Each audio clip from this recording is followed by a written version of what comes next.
kepada kita semua, di antaranya nikmat iman, nikmat Islam, nikmat sehat walafiat, dan nikmat berkesempatan untuk hadir di tempat ini dalam rangka kita bertakziah dan sekaligus mendoakan almarhumah Ibu Hajjah Maisah binti Haji Kiman yang baru saja pulang rahmatullah meninggalkan kita 3 hari yang lalu. Mudah-mudahan dengan kehadiran kita semua pada malam hari ini akan memberikan doa kepada almarhumah yang baru saja pulang rahmatullah, dengan harapan mudah-mudahan Allah ampuni segala dosa-dosanya, meluaskan kuburnya, menerangi kuburnya, dan tu'akhidna in nasina aw akhtana rabbana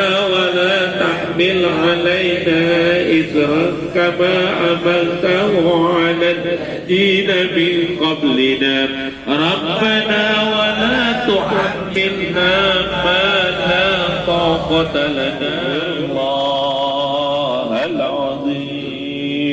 Astaghfirullahaladzim, astaghfirullahaladzim. Afdalul zikri fa'lam annahu la ilaha illallah hayyun mawjud, la ilaha illallah hayyun baq, la ilaha. Almarhumah wal maghfur laha Hajjah Maisah, Hajjah Maisah binti Haji Kimat, binti Haji Kimat, binti Haji Kimat, yang beliau sekarang telah menjadi penduduk baru di alam barzah. Semua kita akan menyusul dan menjadi penduduk di alam barzah setelah kita berada di alam dunia dengan batas waktu yang ditentukan oleh Allah. Likulli ummatin ajal, wa idza jaa ajaluhum la yastakhiruna sa'atan wa la yastaqdimun. Kita semua yang hadir lagi nunggu ajal. Memang apa yang kita tunggu? Kenapa ajal kita tunggu? Sebab merupakan jatah bagi yang hidup. Kalau bapak ibu merasa hidup, pasti ajal itu datang, suka atau tidak suka. Makanya kita disuruh siap-siap menunggu ajal. Jangan kita mengatakan saya tidak mau mati, nggak ada dalilnya. Saya ingin hidup selamanya, kagak ada buktinya. Lau kanatid dunya tadumu li wahidin lakanati Rasulillahi biha mukhalladan. Andaikan di dunia ini ada orang yang hidup abadi, maka nabi kita yang sempurna tidak akan mati. Tetapi nabi kita saja meninggal dunia. Kata Allah, bila engkau saja ya Muhammad meninggal, apakah umatmu akan hidup abadi? Oh tidak. Jadi di dalam hadirnya kita pada takziah malam ketiga, multi manfaat yang kita peroleh. Yang pertama yaitu silaturahim antara satu tetangga dengan tetangga yang lain, satu teman dengan teman yang lain, satu sahabat dengan sahabat yang lain.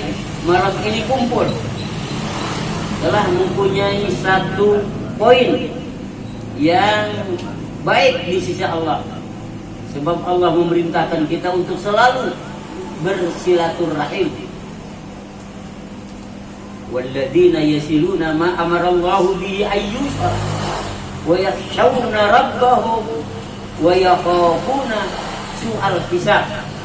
Orang yang hidupnya selalu bersilaturahim maka pahala yang diperoleh dari silaturahim itu akan menguntungkan dia besok di akhirat.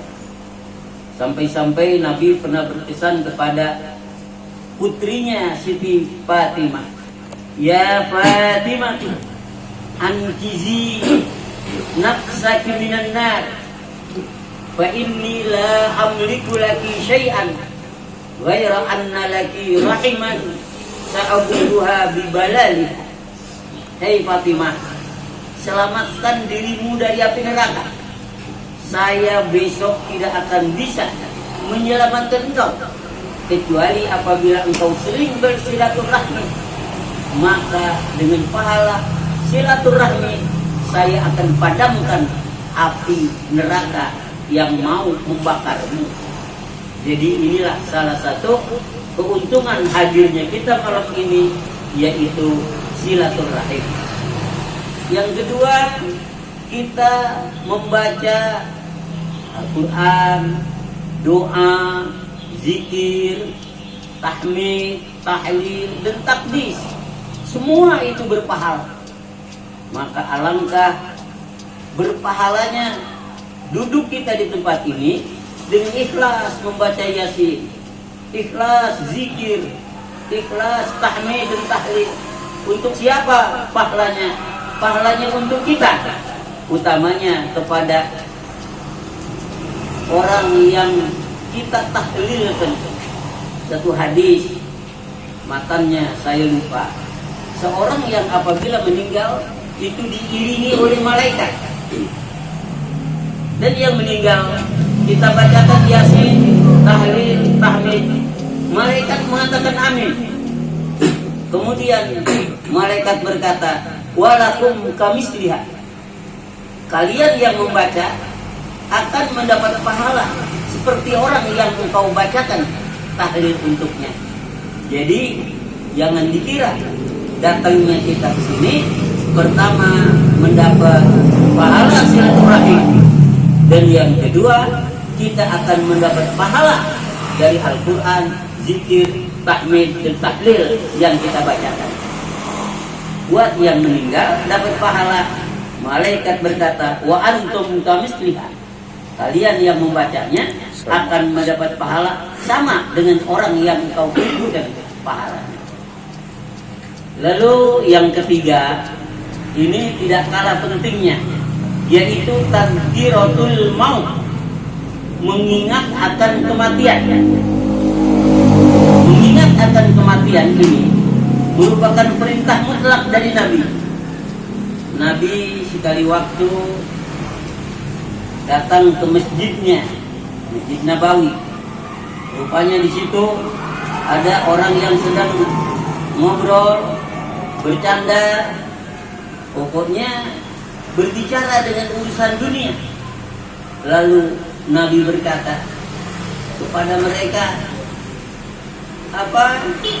Aksiru zikra hadhil laddat, yakni al-maut. Kalian jangan banyak ngobrol di dunia, jangan banyak berbicara yang tidak ada artinya untukmu dan untuk agama. Sebaiknya kalian banyak-banyak ingat mati, karena betapapun indahnya hidup kalian, betapapun senangnya hidup kalian, tetapi ingat, kehidupan pasti akan berakhir. Dan apabila kalian didatangi oleh ajal, maka pada saat itu Allah berfirman, yauma la yanfa'u malun wala banun illa man atallaha biqalbin salim. Kalau ajal telah datang ke kita, semua harta yang kita miliki tanpa ada arti apa-apa lagi. Siapapun tak dapat membela kita, kecuali kita sendiri yang memanfaatkan hidup ini dengan banyak berzikir dan hadir seperti ini. Mengapa? Mengingat kematian. Mati, suka atau tidak suka, senang atau tidak senang, bukan kita yang menjemput dia, tetapi dia datang kepada kita tanpa memberitahu. Dia datang kepada kita tanpa kenal apakah orang ini lagi senang, apakah lagi susah, apakah orang ini orang kaya, apakah orang ini orang miskin, apakah orang ini tukang ibadat, ataukah orang ini tukang maksiat. Tetapi mati akan datang. Al-mautu ya'ti kabagitatan wal qabru sundukul amal wasbir ala ahwaliha mal mautu illa bil ajal.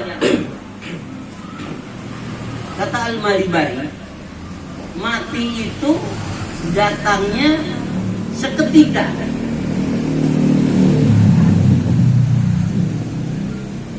Kubur yang akan kita tempati besok itu merupakan kotak amal yang selama kita hidup disitulah berhimpun amal kita. Apakah kalian aman dengan kematian yang akan merenggut nyawa Anda sekalian, sedangkan Anda lupa dengan kemewahan hidup, keasikan hidup? Jangan sampai hal ini terjadi. Mengapa? Apa yang ada di dalam diri kita merupakan barang pinjaman, barang inventaris dari Allah, termasuk anggota kita, tangan, kaki, mata, telinga, apa yang ada anggota kita itu pinjaman. Allah bisa mengambil kapan saja. Makanya tidak boleh seorang menjual anggotanya. Kalau sekarang lagi rame ya, menjual ginjal, apa hukumnya? Haram. Menjual rambut saja haram, apalagi menjual ginjal. Kenapa? Bukan punya kita, itu barang pinjaman dari Allah. Termasuk roh kita, jiwa kita. Wa nafsi wa ma sawwaha wa alhamaha fujuraha wa taqwaha qad aflaha man zakkaha wa qad khaba man dassaha. Ingat, jiwamu yang telah disempurnakan oleh Allah dengan anggota lengkap, dan jiwamu diilhami oleh Allah takwa dan fujur. Di dalam hidup ini, manusia dalam dirinya ada niat baik dan ada niat buruk. Sedangkan jiwa yang datang dari alam arwah dalam keadaan suci bersih, kullu mauludin yuladu alal fitrah. Ketika kita lahir, bersih jiwa kita. Kemudian kita melaksanakan aktivitas hidup, maka ada yang tetap bersih, ada yang berlumur noda dan dosa. Siapa yang beruntung? Qad aflaha man zakkaha. Sungguh beruntung orang yang hidup ini selalu mensucikan jiwanya, mensucikan dirinya. Jangan sampai banyak dosa, jangan sampai maksiat kepada Allah. Wa qad khaba man dassaha.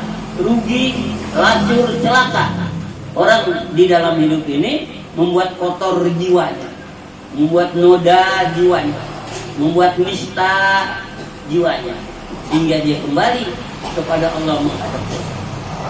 Oleh karena itu, tidak mengherankan kalau ada yang meninggal, malah kita disuruh iktibar.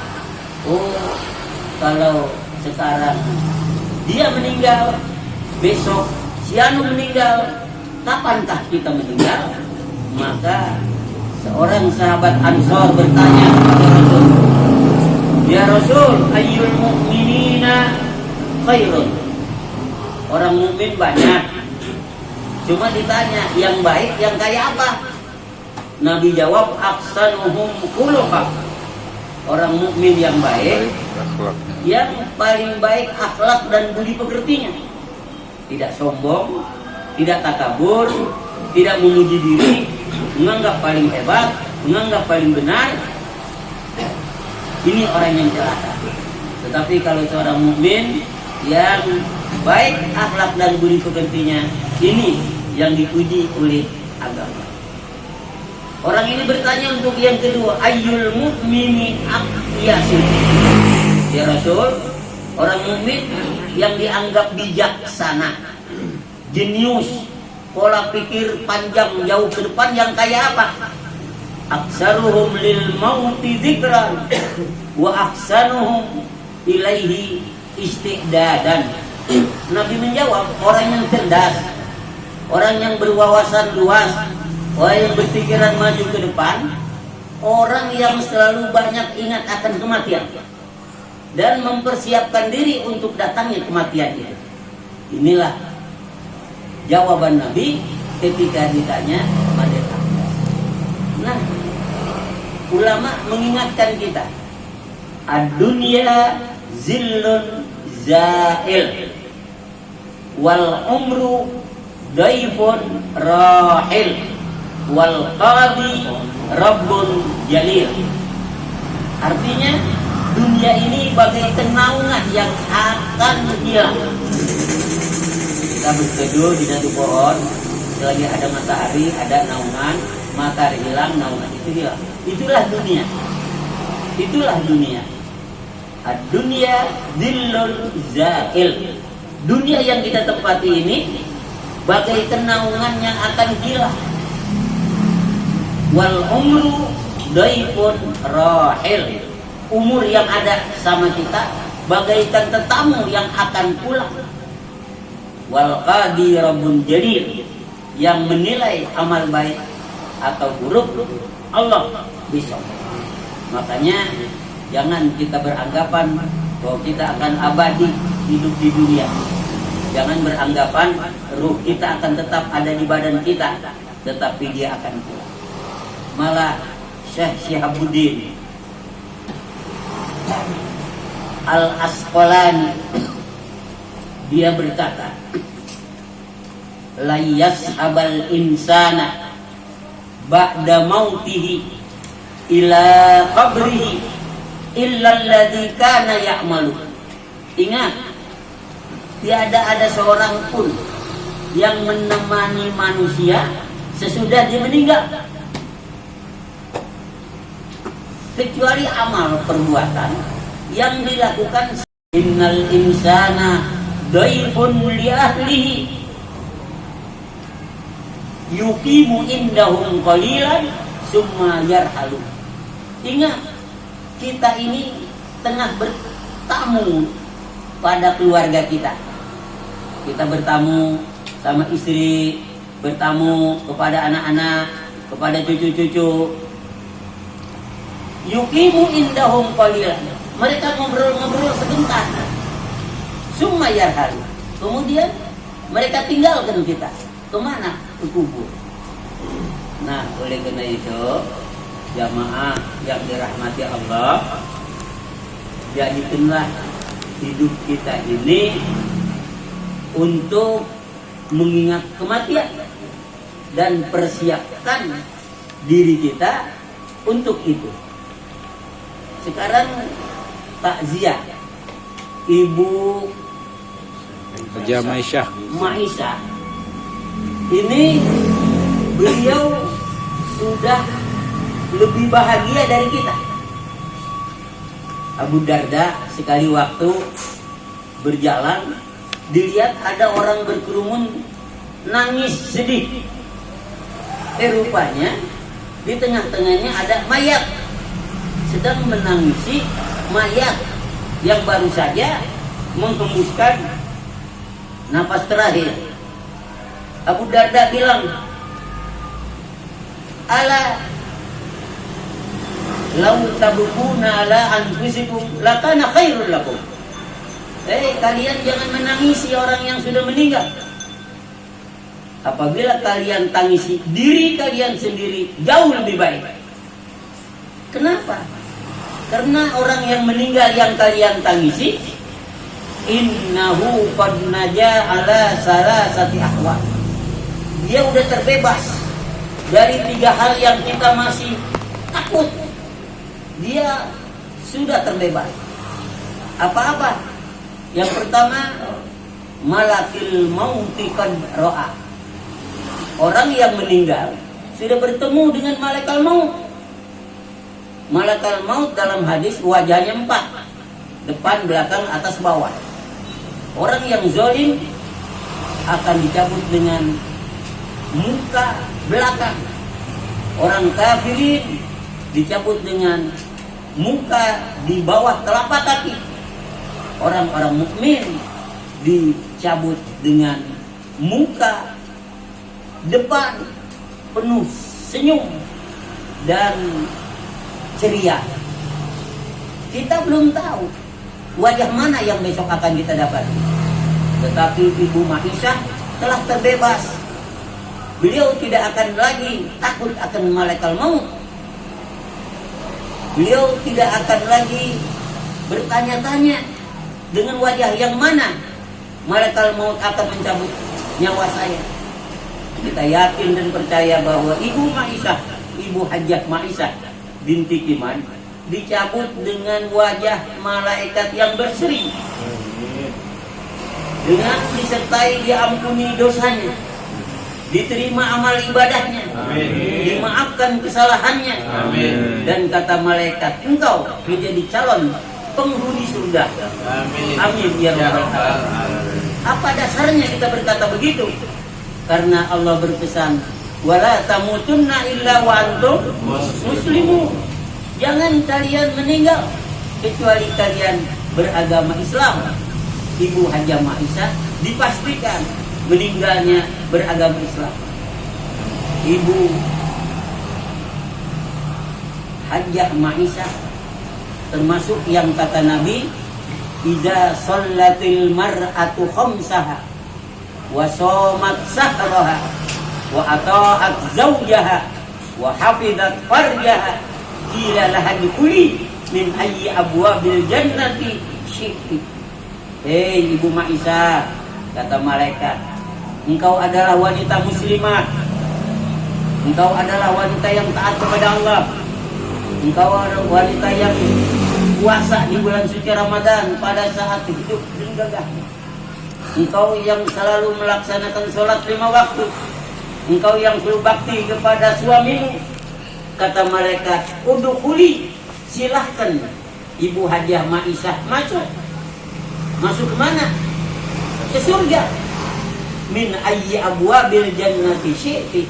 Dari pintu surga mana aja, bebas kalian. Engkau Siti Ma'isyah boleh pilih.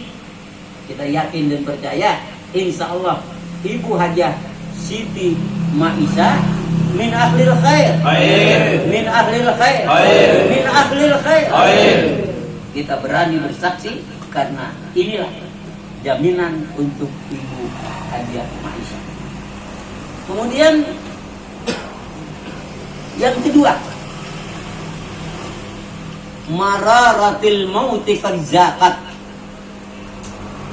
Sakitnya, pedihnya rasa kematian Ibu Ma'isyah tidak akan mengalami lagi. Sudah selesai. Tinggal kita nih besok.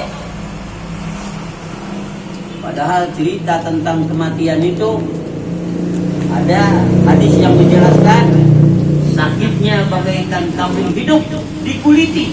Bayangkan. Memang orang-orang ketika dicabut ruhnya ada yang gampang, ada yang susah, bahkan ada yang dipaksa. Saya yakin, percaya Ibu Hajjah Ma'isyah dicabut ruhnya dengan gampang, tidak ada rasa sakit. Karena apa? Ya, muslimah, rajin sholat, rajin puasa, taat kepada suami. Bahkan satu malaikat ketika mencabut roh seorang mukmin datang menghadap ke arah muka. Mukanya berkata, malaikat, jangan kau cabut roh ini dari sini. Sebab muka ini selalu senyum, selalu menggembirakan orang. Lewat mulut, mulut pun berkata, jangan, ini sering berzikir, sering tahlil, sering tahmid. Lewat tangan, jangan, kata tangan, sering bersedekah. lewat kaki, jangan kata kaki. Malaikat pun berkata, ya Allah, ada hambamu ini dicabut nyawanya sulit. Di sana tempat ibadah, di sini tempat ibadah. Apa yang harus saya lakukan ya Allah? Allah berkata, jangan cabut nyawa orang ini sembarang. Dia adalah hambaku yang aku redoi, tetapi tetap harus mati. Bagaimana? Ya Allah, kamu tulis namaku di telapak tanganmu, wahai malaikat. Maka tulis di tangan malaikat Allah Ar-Rahman Ar-Rahim. Didekatkan, maka ruh itu sendiri yang merambat ke tangan malaikat, yang di tangan malaikat ada nama Allah, sehingga tidak terasa sakitnya ketika dicabut nyawa, karena bukan dicabut, dia sendiri yang mendekati tangan malaikat yang bertuliskan Allah. Ini insya Allah Ibu Hajah Maisha dan kita semua nanti insya Allah kepengen dicabut nyawa seperti itu. Amin. Amin. Amin. Ya, Amin. Dan yang ketiga, pertama udah lihat malaikat, yang kedua telah merasakan sakitnya mati, dan yang ketiga amina min khaufi su'il khatimah, udah aman. Yang ditakuti mati, su'ul khatimah. Itu yang paling ditakuti semua orang. Sampai-sampai kita berdoa, Allahumma khtim umurana bihusnil khatimah wala takhtim umurana bisu'il khatimah. Kalau Hajah Maisha udah pasti husnul khatimah. Yang su'ul khatimah kan mati penuh maksiat, mati berlumur dosa, minum, mabuk, naudzubillah. Maka Ibu Hajah Maisha kita yakin matinya husnul khatimah. Amin. Allah. Amin. Nah, tinggal kita tiga hal ini masih kita khawatirkan. Tetapi dengan hadirnya kita di majelis takziah seperti ini, mari saya ajak jamaah sekalian untuk berkata la ilaha illallah. Sebab kata Nabi, man kana akhiru kalamihi la ilaha illallah dakhala jannah. Makanya saya ketika mendoakan beliau saat sholat jenazah, saya bilang sama Allah, Allahumma innaha taqulu fi hayatiha la ilaha illallah Muhammadur Rasulullah. Ya Allah, orang ini ketika hidup selalu berkata tiada Tuhan kecuali Allah. Wa ya'idan taqul, dia juga semasa hidupnya berkata raditu billahi rabba, saya ridho Allah Tuhan, wabil islami dina, Islam agamaku, wabil Qur'ani imamah, Quran menjadi imamku, wabil Muhammadin nabiyan wa rasulah, Muhammad nabi dan rasul. Mari kita semua ucapkan ini selagi kita hidup. Qala Rasulullah sallallahu alaihi wasallam, afdalu ma qultuhu ana wan nabiyyuna min qabli, semua la ilaha illallah, la ilaha illallah, la ilaha illallah, Muhammadur Rasulullah, alaihi nahya wa alaihi namut wa alaihi nuqashu insyaallah ta'ala min al-adini bi rahmatillahi wa karamih. Innallaha wa malaikatahu yusalluna 'alan nabi ya ayyuhalladzina amanu sallu 'alaihi wa sallimu taslima. Insyaallah kita di tempat yang mulia, disaksikan orang banyak, Ya, sambil mengingat kematian, kemudian kita berkata tadi, La ilaha illallah Muhammadur Rasulullah alaiha nahya.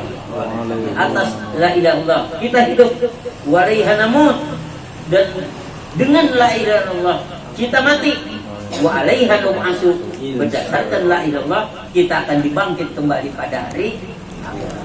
Amin Allahumma Amin. ini saja barangkali sekedar tazkirah, peringatan untuk kita. Insya Allah ada manfaatnya. Amin. Khususnya untuk diri saya dan diri para hadirin sekalian. Khusus untuk sahibul musibah, saya berdoa a'damallahu ajrakum. Allah akan memperbesar pahala yang ditinggalkan apabila dalam keadaan sabar dan berserah diri kepada Allah. Terakhir, apabila mencabut nyawa, malaikat mencabut nyawa, ditanya sama Allah, "Qabadta ruha 'abdi?" Malaikat tuh engkau sudah mencabut roh hambaku yang bernama Haji Maisah? Qala, "Nah, iya ya Allah." Kaifa tarakta ahlah? Bagaimana keluarga? Kata malaikat, yahmadun, semua memuji engkau. Wa yaqulun, mereka berkata, inna lillahi wa inna ilaihi raji'un. Apa kata Allah? Ij'alu lahum baitan fil jannah wa sammuhu bi baitil hamad. Malaikat, buatkan mahligai di surga, buat keluarga yang ditinggalkan yang dalam keadaan sabar, mahligai itu kasih nama Baitul Hamad, rumah pujian. Dengan segala kekurangan, kehilapan, kekeliruan, mohon maaf. Saya akhiri tausiah ini dengan ucapan afwan minkum, wassalamualaikum warahmatullahi wabarakatuh. Waalaikumsalam warahmatullahi wabarakatuh.